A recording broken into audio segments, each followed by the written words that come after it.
Hello friends.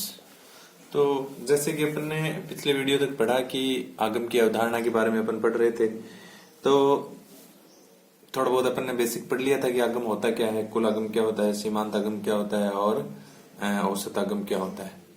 तो अब उसके आगे अगर अपन पढ़ें तो उसके आगे आता है जैसे विभिन्न बाजारों में आगम के क्या क्या स्वरूप होते हैं, अर्थात विभिन्न बाजारों में किस प्रकार का आगम वक्र होता है। हर एक बाजार की डिफरेंट स्थिति होती है, अलग अलग विशेषताएं होती हैं, उस प्रकार से हर एक बाजार का आगम वक्र भी अलग अलग होता है। तो अपन पढ़ चुके थे कि पूर्ण प्रतियोगिता जो बाजार है उसमें आगम वक्र किस प्रकार का होता है। तो इसके आगे जो दूसरी स्थिति होती है एकाधिकार बाजार। तो पूर्ण प्रतियोगिता के बारे में थोड़ी बहुत अपन ने चर्चा कर ली थी। पूर्ण प्रतियोगिता जो बाजार है उसका जो आगम वक्र होता है वो horizontal to the X axis होता है, एक्स एक्सिस के समानांतर आगम वक्र होता है पूर्ण प्रतियोगिता में। तो अब इसके आगे अपन पढ़ते हैं दूसरी जो स्थिति है वो है एकाधिकार। एकाधिकार बाजार में आगम वक्र।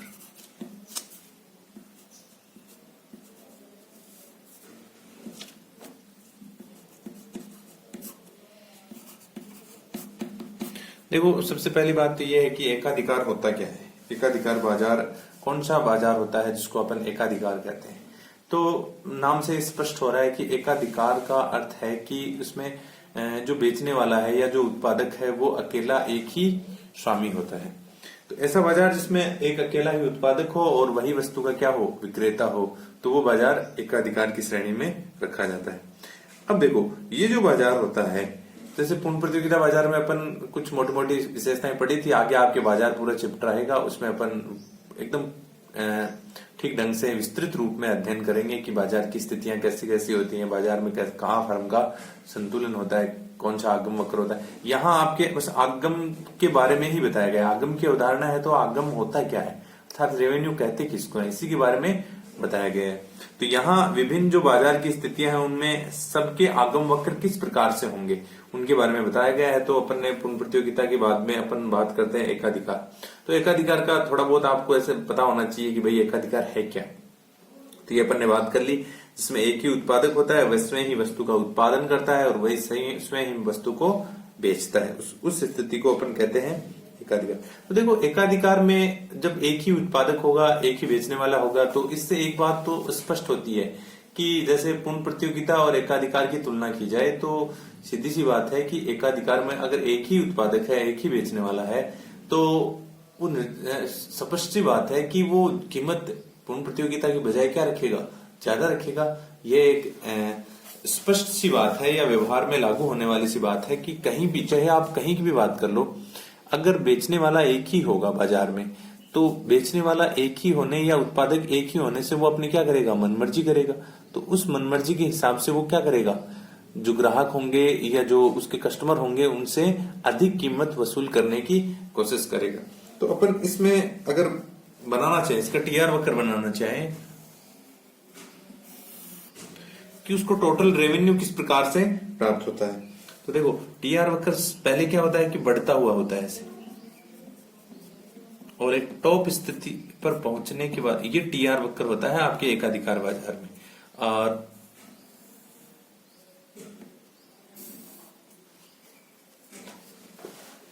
इस बाजार में अगर अपन एआर वक्र की बात करें या औसत आगम, उसको जो प्राप्त होने वाला अपन क्योंकि देखो औसत आगम के बारे में ही इसलिए विस्तृत रूप में पढ़ा जाता है कि औसत जो आगम होता है, औसत आगम जो वक्र होता है, ये होता है उसका एआर वक्र। कौन सी स्थिति में, एकाधिकारात्मक बाजार में।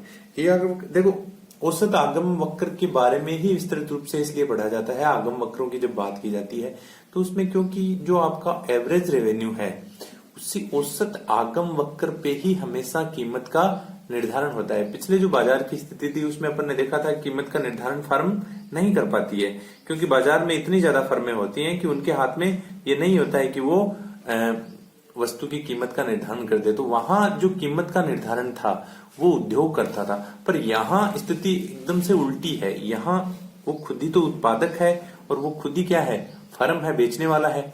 तो यहाँ पूरा का पूरा कीमत का जो नियंत्रण है वो उस उत्पादक या उस बेचने वाले के हाथ में ही होता है। तो यहाँ जो कीमत है वो पूर्ण प्रतियोगिता बाजार की बजाय क्या रखी जाती है, ऊंची रखी जाती है। तो और उसको जो प्राप्त होने वाला रेवेन्यू है भाई, जो उसको प्राप्त होने वाला रेवेन्यू, देखो रेवेन्यू वक्र पॉजिटिव स्लोप लिए हुए बढ़ता है, एक स्थिति ऐसी आती है कि वो मैक्सिमम होता है, फिर वापस क्या होने लगता है, गिरने लगता है। तो देखो यहाँ जो एवरेज रेवेन्यू वक्र है, औसत आगम है, जो प्रारंभ में ये बढ़ रहा है तो ये क्या रहेगा, ऊपर रहेगा, फिर इसमें धीरे धीरे क्या हो रही है, देखो कमी हो रही है। तो इस हिसाब से एवरेज रेवेन्यू वक्र है वो उत्पादन के साथ साथ में, मात्रा के साथ साथ में नेगेटिव स्लोप लेते हुए गिरता हुआ होगा। तो जो एकाधिकार बाजार है, एकाधिकार बाजार में एआर वक्र इस प्रकार का, अगर इसकी एमआर बनाना चाहे अपन तो इसका एमआर वक्र इस प्रकार का होता है। अर्थात एआर वक्र से एमआर वक्र हमेशा क्या होता है, नीचे होता है। अब ये नीचे क्यों होता है, ये नीचे इसलिए होता है कि देखो आपकी जो मार्जिनल रेवेन्यू है, मार्जिनल रेवेन्यू पहले इसके बराबर है एक पॉइंट पे जहां से ये स्टार्ट होता है, फिर इसके बाद में मार्जिनल रेवेन्यू हमेशा तेज गति से गिरता है। जिस प्रकार आपने मार्जिनल कॉस्ट की बात की थी, मार्जिनल कॉस्ट में आपने देखा होगा मार्जिनल कॉस्ट पहले क्या होती है, तेज गति से गिरती है, फिर मिनिमम होती है, फिर वापस तेज गति से ही बढ़ने लगती है। वही स्थिति यहाँ मार्जिनल रेवेन्यू की होती है। जो मार्जिनल रेवेन्यू होता है वो पहले दोनों एक ही जगह होते हैं, फिर धीरे धीरे गिरते हैं। पर ये एआर वक्र की बजाय जो एवरेज रेवेन्यू है उसकी बजाय क्या होता है, तेज गति से गिरता है। ठीक है, इसी के कारण ये जो आपका टीआर वक्र है ये एक बार प्रारंभ में बढ़ता है और फिर एक स्थिति ऐसी आती है कि इसके गिरने के कारण ही क्या होता है, फिर वापस से कम होने लगता है। ठीक है, तो अगर सीमांत आगम और औसत आगम की बात की जाए तो देखो दोनों ही क्या है, नेगेटिव स्लोप वाले हैं, परंतु एमआर वक्र है वो एआर वक्र की तुलनात्मक रूप से क्या होता है, तेज गति से गिरता है। और यहाँ एक अगर अपन बात करें लोच की, तो जैसे कि अपन ने इससे पूर्व जो बाजार की स्थिति थी वहां आगम वक्र की बात की थी, तो वहां जो वक्र था वो horizontal to the X axis था, एक्स एक्सिस के एकदम बिल्कुल समानांतर है। एक बार फिर से बना देते हैं अपन, एक्स एक्सिस के बिल्कुल समानांतर था। यह था आपका पूर्ण प्रतियोगिता में, ये एकदम से एक्स एक्सिस के, यही इसका एआर है, यही इसका एमआर है, यही इसकी डी है, यही इसकी प्राइस है। तो देखो ये जो वक्र है, ये जो स्थिति है, ऐसी कौन सी लोच होती है, हमने इससे पहले लोच अपन पढ़ चुके हैं। तो देखो ऐसा वक्र कौन सी लोच का होता है, इस लोच को अगर वक्र ऐसा होगा तो लोच कैसी होगी, तो अपन कहेंगे कि ईडी बराबर, अपन ने पढ़ी है इससे पहले कि इन्फिनिटी, जो अनंत लोच है वो लोच वक्र इसके जैसा ही होता है बिल्कुल। तो जो पूर्ण प्रतियोगिता बाजार है, अगर वहां आपसे एक नंबर का क्वेश्चन ऐसे पूछा जाए कि पूर्ण प्रतियोगिता बाजार है उसका जो एआर वक्र है उसकी लोच कैसी होगी, तो आपको ये लिखना है कि वहां लोच पाई जाएगी इन्फिनिटी, अर्थात अनंत लोच स्थिति होगी। अगर इस बाजार की बात की जाए, अपन एकाधिकार बाजार में आगम वक्र के बारे में पढ़ रहे हैं, इस बाजार में अगर लोच की बात की जाए तो यहां लोच होती है आपकी ईडी इज लेस देन 1। आपकी जो लोच की 5 स्थितियां होती हैं वो आपको पता है, तो 5 स्थितियों में एक स्थिति ऐसी होती है, एक सबसे पहली स्थिति होती है ईडी बराबर इन्फिनिटी, दूसरी होती है ईडी इज ग्रेटर देन 1, तीसरी स्थिति होती है ईडी बराबर 1, चौथी स्थिति होती है ईडी इज लेस देन 1, पांचवी स्थिति होती है ईडी बराबर 0। तो ये होती है पूर्णतया लोचदार, और ये जो लास्ट स्थिति होती है वो होती है पूर्णतया बेलोच लोच। और ये स्थितियां बीच की 3 स्थितियां और होती हैं, 5 लोच होती है हमारे यहाँ, 5 स्थितियां होती हैं लोच की। ये होती है इकाई से अधिक लोचदार, इसको अपन लोचदार भी कहते हैं, ये होती है इकाई लोचदार। और ये जो स्थिति होती है इसको अपन कहते हैं आमतौर पे बेलोच या फिर इकाई से कम लोचदार। तो जो ये एकाधिकार बाजार है, यहां अगर आपसे पूछा जाए कि यहां आगम वक्र की लोच कैसी होगी, तो यहां लोच की बात की जाए तो ये होगी ED is a less than 1, यहां लोच होगी इकाई से कम लोचदार। ये जो इसका एआर वक्र है उसकी लोच इकाई से कम लोचदार होगी। इकाई से कम लोचदार होगी तो देखो कीमत में परिवर्तन होने से मात्रा में क्या होता है भाई, कीमत में कम परिवर्तन होता है, और मात्रा में कीमत की बजाय कैसा परिवर्तन होता है, ये लोच में आप पढ़ चुके हो। अगर लोच देखो, अगर कीमत में कम परिवर्तन, देखो यहां एक बार फिर से मैं आपको लोच बता देता हूं। ऐसी जो स्थिति होती है लोच की ईडी बराबर इन्फिनिटी, तो यहां कीमत में बहुत थोड़ा परिवर्तन होने से मात्रा में बहुत ज्यादा परिवर्तन होता जाता है। अब ये जो स्थितियां लोच की हैं वो परिवर्तित होती जा रही हैं। देखो धीरे धीरे ये बेलोच होती जा रही हैं। तो यहां कीमत में तो परिवर्तन ज्यादा होगा पर मात्रा में परिवर्तन कम हो पाएगा, क्योंकि आपके पास देखो, क्योंकि आपके पास क्या नहीं है, दूसरा ऑप्शन नहीं है। दूसरा ऑप्शन का मतलब वही बात आ जाती है एकाधिकार, एक ही व्यक्ति का अधिकार है बाजार में। तो यहां आपके पास दूसरा ऑप्शन नहीं है, तो कीमत में जितना परिवर्तन होगा, कीमत में जितना परिवर्तन होगा मात्रा में उसकी बजाय कम परिवर्तन होगा यहाँ, क्योंकि आपके पास दूसरा सब्स्टिट्यूट नहीं है। इसीलिए इसको एकाधिकार बाजार वक्र कहा जाता है, आगम वक्र कहा जाता है। इसकी लोच इसी कारण से ऐसी होती है, ईडी इज लेस देन 1। तो लेस देन 1 का मतलब है लोच ऐसी होगी, अर्थात अगर वो अगला कीमत में परिवर्तन भी करेगा, कीमत में परिवर्तन भी करेगा, तो आपके पास क्या नहीं है, आपके पास ये सहूलियत नहीं है कि आप मात्रा में क्या कर सको, बहुत अधिक परिवर्तन कर सको। तो ये आपकी बात हुई एकाधिकार बाजार में किसी भी फर्म का आगम वक्र की। अब अपन दूसरी जो बात है वो करते हैं अपूर्ण प्रतियोगिता बाजार। इससे आगे की जो स्थिति होती है बाजार की वो होती है अपूर्ण प्रतियोगिता।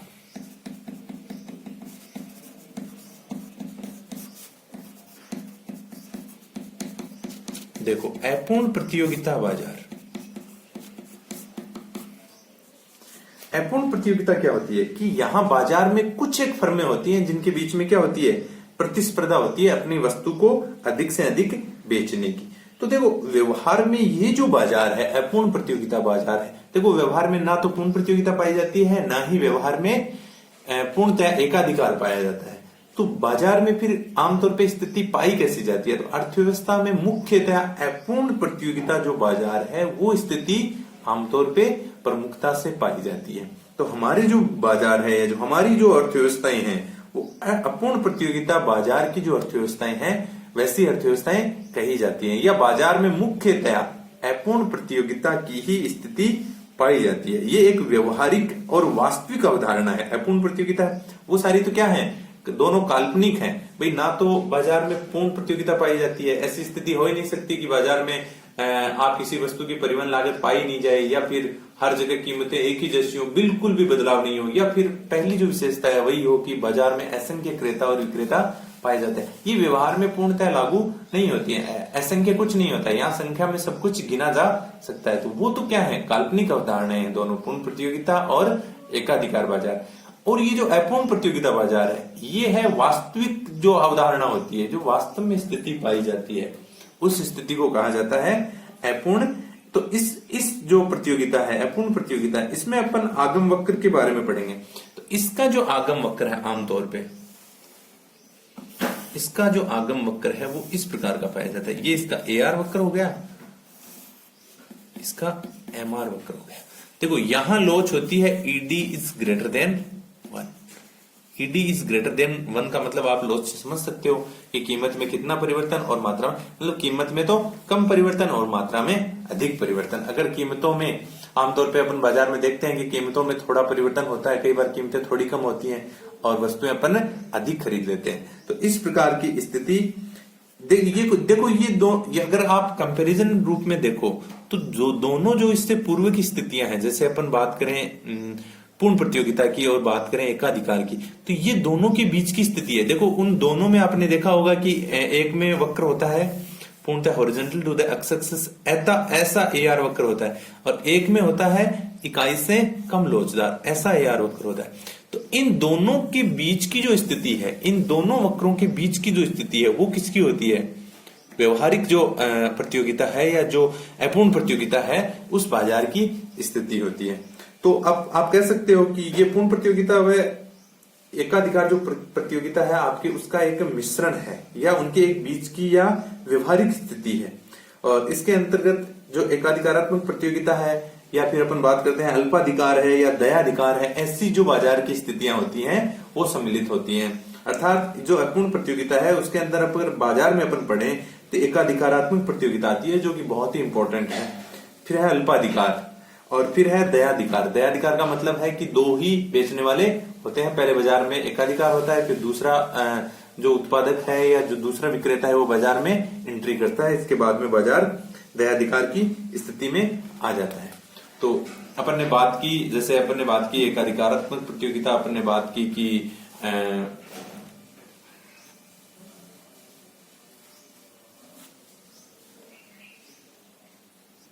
अल्पाधिकार और दयाधिकार की।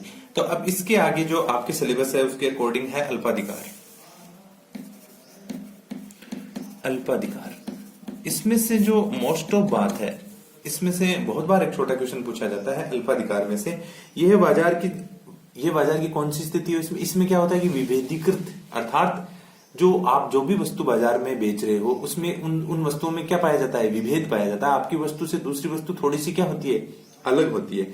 इसमें जो सबसे इंपॉर्टेंट जो क्वेश्चन बनता है वो 1 या 2 नंबर का क्वेश्चन बनता है कि ये जो बाजार है, अल्पाधिकार बाजार है, यहां क्या होता है कि जो मांग वक्र है फर्म का, जो मांग वक्र है उसको कहते हैं विंकुचित मांग वक्र या किंग्ड मांग वक्र। विंकुचित क्या होता है कि जैसे कि मांग वक्र ऐसा होता है,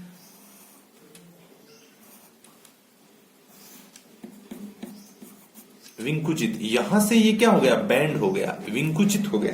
तो आप ये इसका एआर वक्र होता है, इसका एमआर वक्र ऐसे आता है डायरेक्ट यहां तक।